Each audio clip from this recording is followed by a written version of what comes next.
आङो गिबियावनो दिनै गरायसर दख'रा दुलाराय बर' आफादनि जि 37थि बोसोरसालिया जथुमा बे हाबाफारियाव आङो बाहागो लाफैनो मोननानै आं गिबियावनो जोबोद गोजोननाय मोनदों। मानो होनब्ला गरायसर दख'रा दुलाराय बर' आफादा दिनै फैयै 37 बोसोराव आगान होफैबाय।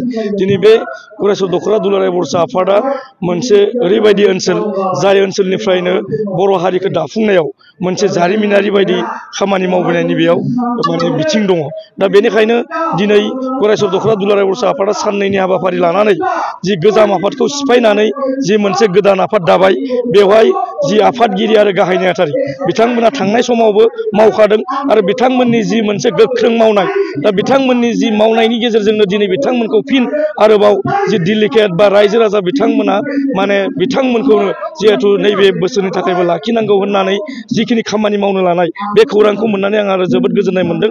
दा बेनिखायनो आङो दिनै नैबे गरायसर ओनसोलाव जिखिनि रायजो राजा बिथांमोना बे थांगाबारि गामि बा बागदबा ओनसोलाव जिखिनि बिथांमोना दिनै कनसियास जि मोनसे सोलोंथाइनि बिथिङाव, दिनै हारिमुनि बिथिङावनो होन, एग्रिकालसार बिथिङावनो होन, दिनै बे गरायसर ओनसोल बा बागदबा ओनसोल बा थांगाबारि ओनसोला दिनै जोबोद मोजाङैनो खामानि मावगासिनो दङ। आरो बे ओनसोलनि जि रायजो राजाफोरा जिखिनि माने साननाय हनाय बियो जोबोद मोजाङैनो जाफुंदों। आरो दिनैनि जि लैहोर फैनानै जि बेवहाय रायजो राजा बिथांमोना बाहागो लाफैनानै गरायसर दख'रा दुलाराय बर' आफादनि जि बोसोरसालिया जथुमा बेखौ जाफुंसार होबाय, बेनि थाखाय आङो जोबोद साबायखर बावनानै आरो आङो जि आंनि गोजोननाय बे बाथ्राखौनो आं रोखायै दिनै फोरमायबावबाय जाबाय। तामुलपुर जिल्ला जोंबो नैथि बोसोरसालिया जथुमाया नैबे टार्मेन्टिक सेसन बियो गाबोननिफ्राय 19, 20, 21 खालार बे सानथामनि हाबाफारि लानानै जोङो गाजा गोमजायै खुंफुंनो लानाय जादों।